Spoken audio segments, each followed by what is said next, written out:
Santo. Dios les bendiga, Dios les guarde. Bendiciones.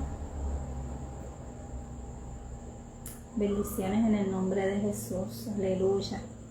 Gloria a Dios. Aleluya. Poderoso es el Señor. Gracias, Señor. Bueno, hermanos, estamos en el estudio bíblico de la Iglesia de Cristo Jerusalén. Estoy desde mi hogar y estoy aquí para llevar un estudio acerca de las parábolas de Mateo del capítulo 13. Vamos a estar leyendo del 13 al 24, o sea, el capítulo 13 del 24 al 43. La Iglesia de Cristo Jerusalén está ubicada en la calle 27 WK13 en Santa Juanita. Mi nombre es María de Lourdes Lugo, soy la pastora de la iglesia y allí está juntamente conmigo la copastora Lorena Soto y el pastor asociado David Jado.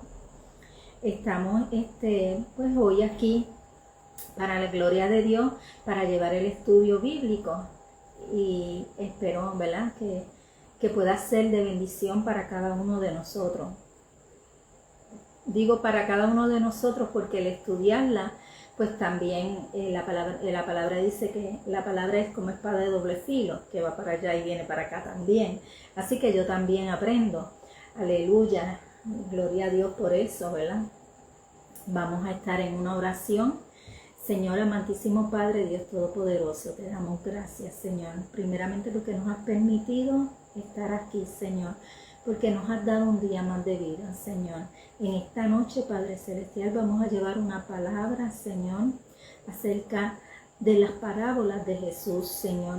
Yo te pido, Padre amado, que todo aquel que pueda ver esta clase, Señor, este estudio, perdón, pueda reflexionar en lo que el Señor nos está hablando, Padre Santo.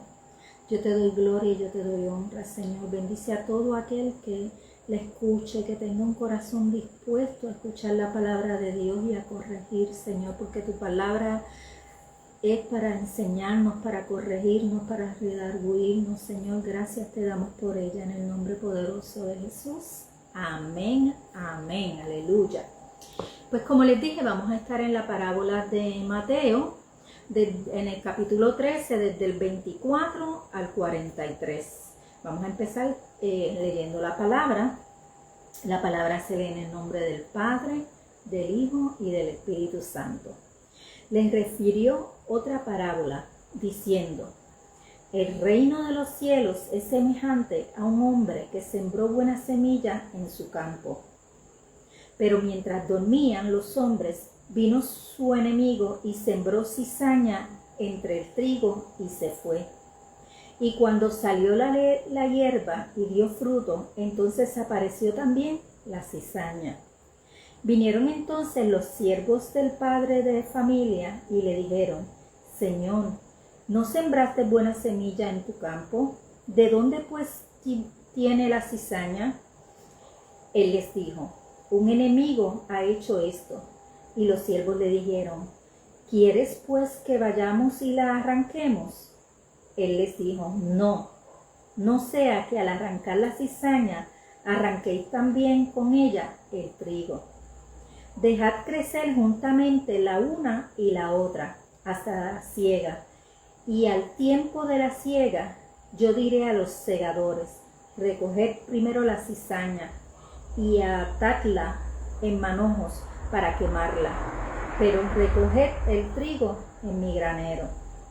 Otra parábola les refirió diciendo: el reino de los cielos es semejante al grano de mostaza que un hombre tomó y sembró en su campo, el cual a la verdad es la más pequeña de todas las semillas, pero cuando ha crecido es la mayor de las hortalizas y se hace árbol, de tal manera que vienen las aves del cielo y hacen nidos en sus ramas.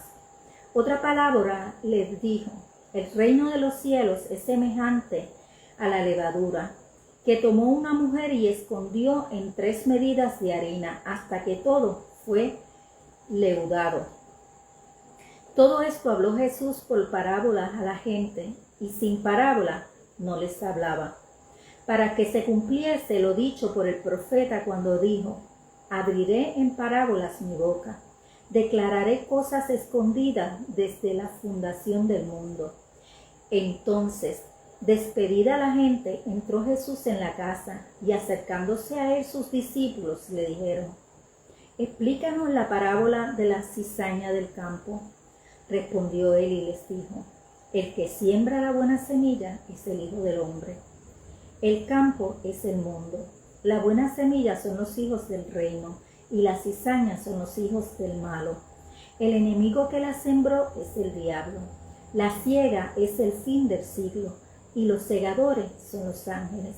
De manera que como se arranca la cizaña y se quema en el fuego, así será el fin de este siglo. Enviaré al Hijo del Hombre a sus ángeles, y recogerán de su reino a todos los que sirven de tropiezo y a los que hacen iniquidad, y los echarán en el horno de fuego. Allí será el lloro y el crujir de dientes. Entonces los justos resplandecerán como el sol en el reino de su Padre. El que tiene oídos para oír, oiga. Aleluya. Poderosa palabra, ¿verdad? Que se encuentra en Mateo 13, del 24 al 43. Esta es la parábola, ¿verdad?, de la cizaña, el grano de mostaza y la levadura. En el capítulo 13 de Mateo vemos estas tres parábolas que tienen un significado espiritual y enseñan sobre el reino de los cielos. El versículo 35 nos dice que estas las habló Jesús para que se cumpliera lo dicho por el profeta en Salmo 78:2, cuando dijo: abriré en parábolas mi boca, declararé cosas escondidas desde la fundación del mundo. Estas parábolas nos invitan a reflexionar sobre la verdadera revelación de Jesús. Estas enseñanzas nos invitan también a orar para que comprendamos y podamos practicar lo aprendido, ya que cada una de estas parábolas, ¿verdad?, tiene un significado, y podemos ver aquí en el mismo verso 13 que nos explican cada uno de ellos.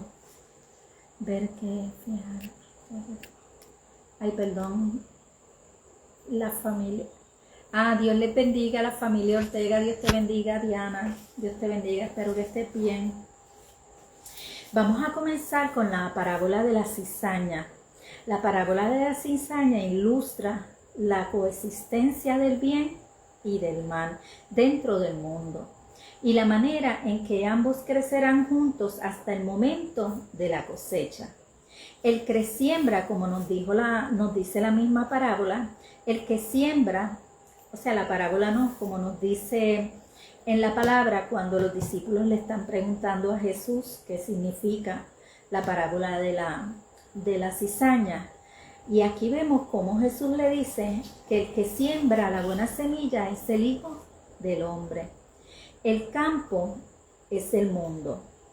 La semilla son los hijos buenos. La cizaña son los hijos malos.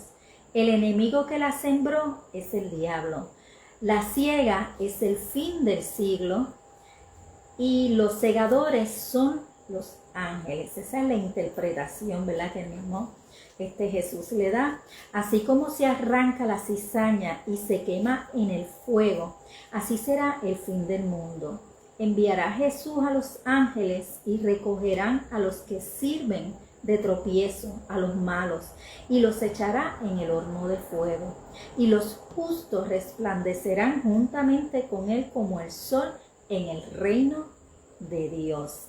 Así que esa parábola, ¿verdad?, la misma palabra la explica bastante bien y nos da una enseñanza, ¿verdad?, de que aunque, ¿verdad?, en diferentes lugares donde estemos, aquí hablando, ¿verdad?, específicamente vamos a poner la comparación, ¿verdad?, en la iglesia, donde sí hay gente que está buscando del Señor verdaderamente, y hay personas pues que vienen con otros fines, ¿verdad? Y vemos también en nuestros hogares, en nuestros trabajos, donde quiera que estamos, está la cizaña y el trigo. Y dice la palabra, ¿verdad? Y es clara que cuando venga Cristo a recoger, ¿verdad?, su pueblo, la cizaña será echada al fuego, al horno de fuego, que son los hijos malos, como dice en la parábola. Ahora vamos a hablar un poquito del grano de mostaza. La parábola del grano de mostaza muestra cómo algo tan pequeño puede crecer y convertirse en algo grande, fuerte, un árbol fuerte, comparándolo al crecimiento del reino de los cielos con la expansión de una semilla minúscula. O sea, con un poco de evangelio podemos ver cómo puede crecer el reino de Dios. La parábola de la semilla de mostaza y la levadura forman una pareja. Ambas hablan acerca del desarrollo del mal dentro del reino visible. La parábola de la semilla de mostaza ilustra el pequeño inicio del reino y su desarrollo a través de los siglos. Comenzó solo con Jesús y un grupo de discípulos consagrados, ¿verdad? Esto se encuentra en Hechos 2:4, cuando estos discípulos estaban todos reunidos y fueron llenos del Espíritu Santo, ¿verdad? Y es que comienza. Y con Jesús mientras caminaron con él. Sin embargo, el reino manifestado en forma visible se desarrolla hasta llegar a grande organización y poderosa, más gran organización y poderosa. Entonces aceptarán en sus ramas, que es la comunión, a las aves del cielo, es decir, los malvados impostores que quitan la semilla de la verdad, notándose que en Mateo 13, específicamente el 4 y el 19, que nos hablan acerca de las aves, que son agentes de mal en la parábola de Cristo, y en Apocalipsis 18:2, la Gran Babilonia, que representando la iglesia apóstata, se convierta en habitación de demonios y guarda de todo espíritu inmundo y albergue de toda ave inmunda y aborrecible. Voy a estar leyendo en Mateo 13, que ya lo leímos, pero quiero volverlo, ¿verdad?, a leer. Mateo 13:4.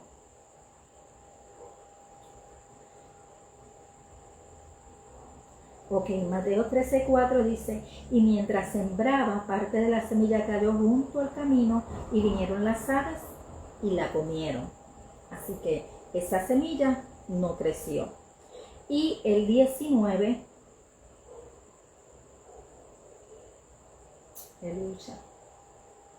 cuando alguno oye la palabra del reino y no la entiende, viene el malo y la arrebata lo que fue sembrado en su corazón. Este es el que fue sembrado junto al camino. O sea, que no fue sembrado, sino que fue sembrado fuera de donde debió de crecer, ¿verdad? Entonces, cuando escuchamos esa palabra, no la podemos entender, entonces ahí se aprovecha, ¿verdad?, el enemigo y arrebata esa semilla sembrada al escuchar la palabra. Y entonces aquí nos están hablando acerca de Apocalipsis. Me gustaría buscarlo también. Perdona, es que estoy un poquito afectada de la garganta. Pero vamos a buscar aquí Apocalipsis, si se me va la voz de momento. 18:2. Apocalipsis 18:2. Y clamó con voz potente. 18:2. Y clamó con voz potente diciendo: ha caído la gran Babilonia, y se ha hecho habitación de demonios y guarida de todo espíritu inmundo y albergue de toda ave inmunda y aborrecible. Así que aquí, ¿verdad?, nos está hablando acerca de la Babilonia. Representa la iglesia apóstata, que se convierte en habitación de demonios y guarda de todo espíritu inmundo y albergue de toda ave inmunda y aborrecible, ¿verdad? Entonces vemos aquí como nos explican que en Apocalipsis el capítulo 2 y el 3 se ve la descripción que hace Cristo de cómo había deteriorado la iglesia espiritualmente. Y Apocalipsis 18:4 habla sobre la falsa iglesia. Ya que estamos aquí en el capítulo 18, vamos a buscar el 4 y dice: y oí otra voz del cielo que decía: salid de ella, pueblo mío, para que no seáis partícipe de sus pecados, ni recibéis parte de sus plagas. Aquí está hablando acerca de la falsa iglesia, es una advertencia, ¿verdad?, de salir de ella. Cuando vamos a una iglesia donde vemos que no se habla acerca, ¿verdad?, principalmente de Dios, de Jesús, de la Trinidad, de la venida de Cristo, pues ya sabemos que son iglesias apóstatas. En cuanto a la levadura, en el Antiguo Testamento la levadura se considera un símbolo de la presencia del mal o de la impureza. Eso, ¿verdad?, como que se fermenta, se desintegra, se corrompe. Vamos a estar en Éxodo, me gustaría leerle algunos textos del Antiguo Testamento. Vamos a ir a Éxodo 12, 19. Dice: por 7 días no se hallará levadura en nuestras casas, porque cualquiera que comiere leudado, así extranjero como natural del país, será cortado de la congregación de Israel. Así que podemos ver, ¿verdad?, aquí en Éxodo cómo la levadura en el Antiguo Testamento, específicamente ahí en Éxodo, era símbolo de presencia del mal. Todo el que comiera, ¿verdad?, para ellos era como parte de sus creencias. Se corrompía todo aquel que comiera, ¿verdad?, el pan o los alimentos con levadura. Tenía que ser sin levadura. Ahora voy ahí mismo en Éxodo 13, el 6 y el 8, vamos a estar leyendo, que más o menos es lo mismo. Dice: 7 días comerás con pan sin leudar, y el 7º día será fiesta para Jehová. Por los 7 días se comerán los panes sin levadura, y no se verá contigo nada leudado, ni levadura, y en todo tu territorio. Y lo contarás en aquel día a tu hijo, diciendo: se hace esto con motivo de lo que Jehová hizo conmigo cuando me sacó de Egipto. O sea, para ellos era, ¿verdad?, algo que ellos iban a contar a sus hijos como motivo de lo que Dios hizo con ellos cuando los sacó de Egipto. Vamos a Levítico 2:11. Dice: ninguna ofrenda que ofrecéis a Jehová será con levadura, porque de ninguna cosa leuda, ni de ninguna miel, se ha de quemar ofrendas para Jehová. Fíjense que eso, ¿verdad?, vuelvo y les repito, eso era parte de ellos consagrarse, ¿verdad?, en ese tiempo para el Señor. Deuteronomio 16:3 dice: no comerás con ella pan con levadura. 7 días comerás con ella pan sin levadura, pan de aflicción, porque aprisa saliste de la tierra de Egipto, para que todos los días de tu vida te acuerdes del día en que saliste de la tierra de Egipto. Así que para ellos Egipto representaba, ¿verdad?, contaminación, corrupción, como algo fermentado, algo dañado. En el Nuevo Testamento la levadura representa la falsa enseñanza y las doctrinas malvadas de los fariseos y los seduceos. En 1 Corintios, Pablo considera que la levadura representa la maldad y la malicia, mientras que la ausencia de ella representa sinceridad y verdad. Por esta razón podemos entender que en esta parábola se trata de la maldad, la doctrina falsa y la injusticia que hay y que se está extendiendo dentro del reino visible de Dios en este tiempo. Esta levadura la vemos en muchas obras de Dios, en el modernismo, el liberalismo y la teología de la liberación, ¿verdad? Podemos ver en estos días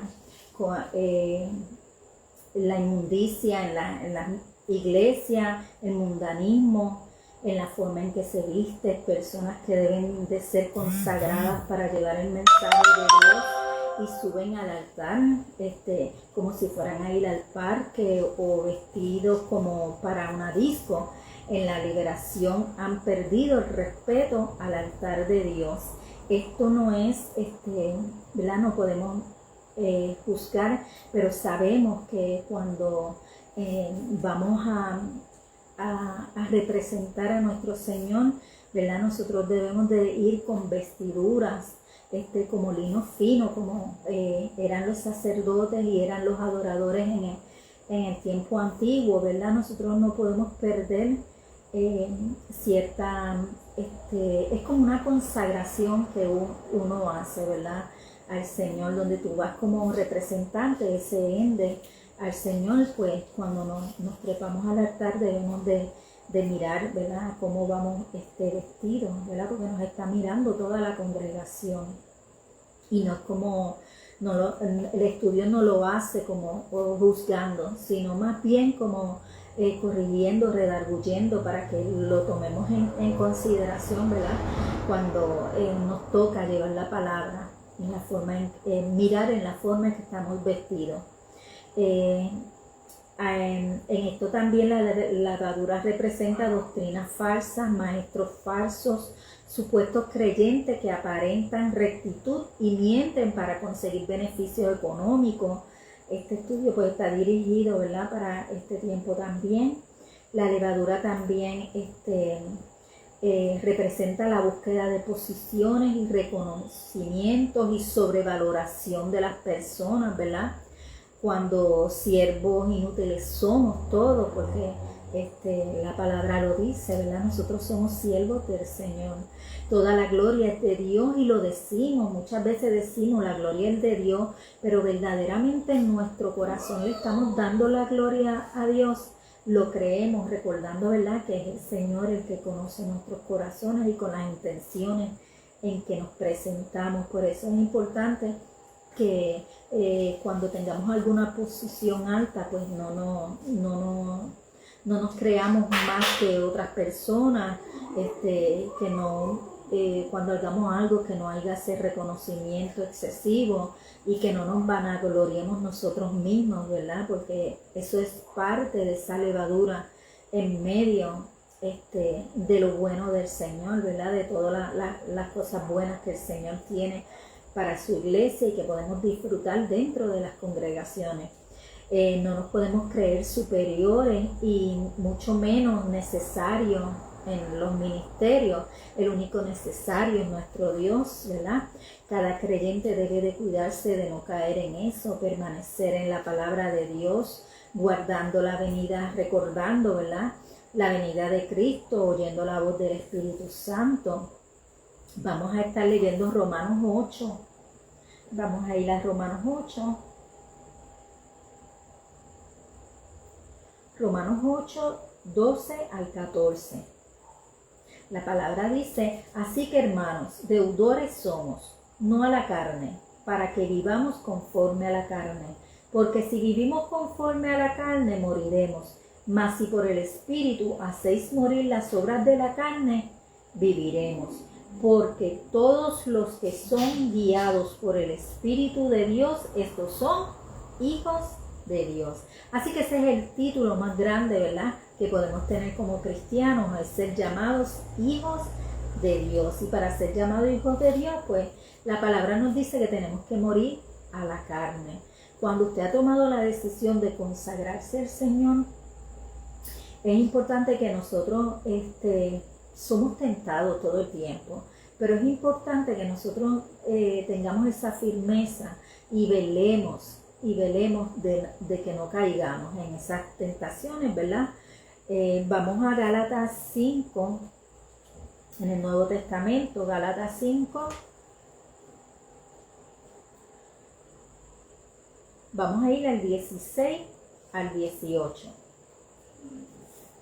La palabra dice, digo pues, andad en el Espíritu y no satisfazáis los deseos de la carne, porque el deseo de la carne es contra el Espíritu y el del Espíritu es contra la carne, y estos se oponen entre sí, para que no hagáis lo que quisieres.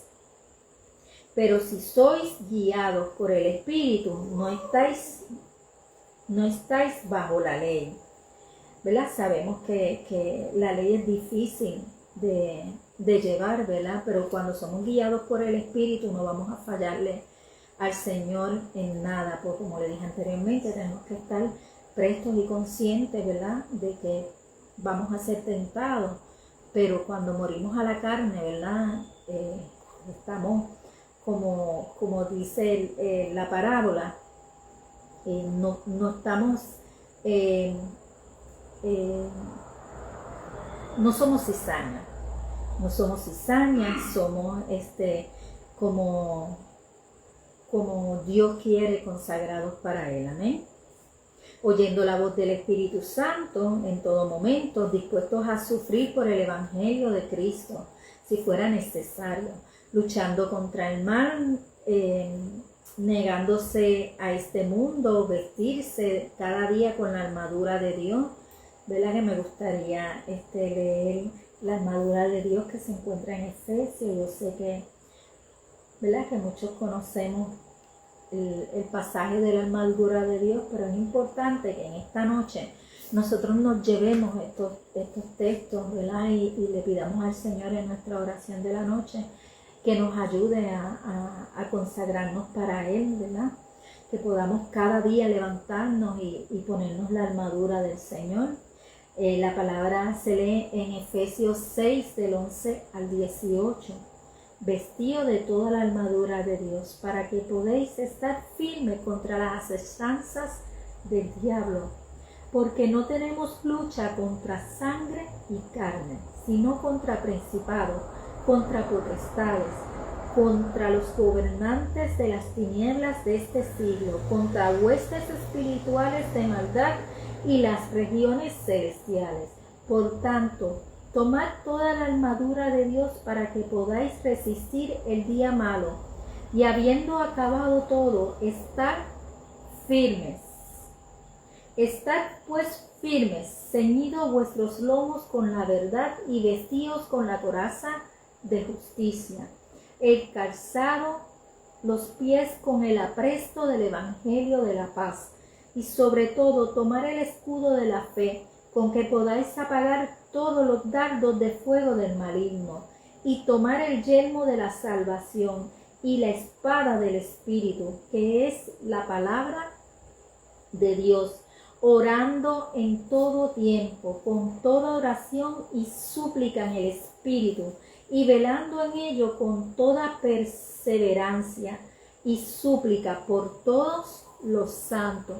Así que no es solamente ponernos la armadura de Dios, ¿verdad?, sino es orar, reconocer nuestras debilidades y presentárselas al Señor, y más aún en oración y súplica, perseverando, ¿verdad?, orando por todos los santos, orando los unos por los otros. Amén. Así que es importante que no solo nos pongamos la armadura de Dios, sino que también oremos los unos por los otros.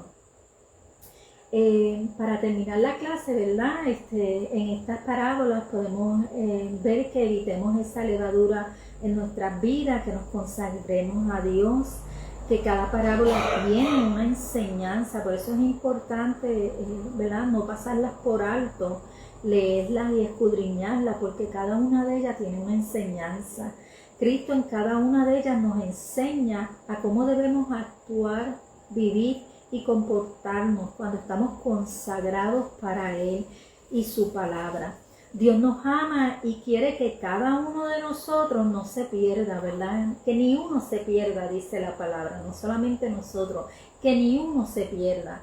Y al buscar, ¿verdad?, eternamente llenarnos de Él, que podamos ser fuertes en el espíritu, ¿verdad? Aunque seamos débiles, Él es nuestra fortaleza, Él es nuestro amparo, nuestro pronto auxilio. Por eso no podemos desconectarnos de Dios, porque Él es el que nos ayuda y el que nos mantiene firme en esta batalla. Estamos en este mundo, ¿verdad? Dice la palabra, mas no somos del mundo. A todo aquel que ha aceptado a Cristo como su Salvador sabe que hay una esperanza de que Cristo vendrá y se llevará su iglesia, se llevará su pueblo. Así que nosotros nos negamos a la corrupción del mundo y nos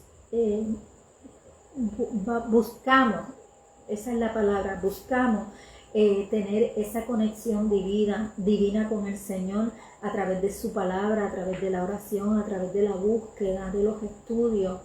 ¿Por qué? Porque eso es lo que nos fortalece, porque aunque no tengamos un Dios que podamos tocar, que podamos abrazar, nosotros tenemos un Dios en el Espíritu Santo, ese Espíritu que está dentro de nosotros, ¿verdad? Es Padre, Hijo y Espíritu Santo. Así que nosotros a través de la guianza del Espíritu Santo, en la obediencia, damos la gloria a Dios, ¿verdad? Y damos el lugar que el Señor merece. Todos somos dependientes de Dios, ¿verdad? Dependemos de Dios para seguir hacia adelante, porque como dije anteriormente, pues solo no podemos. Él es nuestra fuerza, nuestro pronto auxilio. Amén. Pero no estamos solos en esta batalla, así que vistiéndonos de la armadura de Dios, reconociendo que hay cizaña alrededor de nosotros, tenemos que estar firmes en la palabra del Señor, ¿verdad? Para que no caigamos en la enseñanza de la apostasía, ¿verdad? En nuestra forma de vivir, en nuestra forma de hablar, en nuestra forma de vestir, que podamos consagrarnos para el Señor. Amén. Porque Cristo está a la puerta, todos lo sabemos, ¿verdad? Se están cumpliendo las profecías y vemos, ¿verdad? Que tenemos que estar como esas 5 vírgenes, que tenemos que estar preparadas para cuando el novio venga a buscar su iglesia. Así que hasta aquí la clase, ¿verdad? Yo les pido, ¿verdad? Que si ustedes pueden tener el repaso de la clase, ¿verdad? Las parábolas de Mateo 13, del 24 al 43, porque Mateo 13 tiene varias parábolas. Es lo que vamos a estar estudiando durante ¿verdad? Mientras las terminemos, vamos a estudiar las parábolas. Así que le damos gloria a Dios por este estudio. Aleluya. Nos despedimos, como siempre le digo, que tengan buenas noches. Si no tiene una iglesia donde congregarse, haga de la iglesia de Cristo de Jerusalén su iglesia. Estamos ubicados en la calle 27 WK3 en Santa Juanita. Mi nombre es María Lugo, la pastora de la iglesia, pero allí hay un grupo de hermanos con mucho amor, ¿verdad? Como lo haría Jesús en recibirle, con ese mismo amor como lo recibiría el Señor.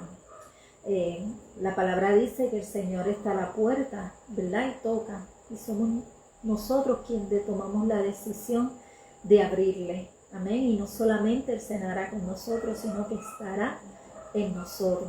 Así que si no tiene una iglesia donde congregarse, haga de esta su iglesia. Amén.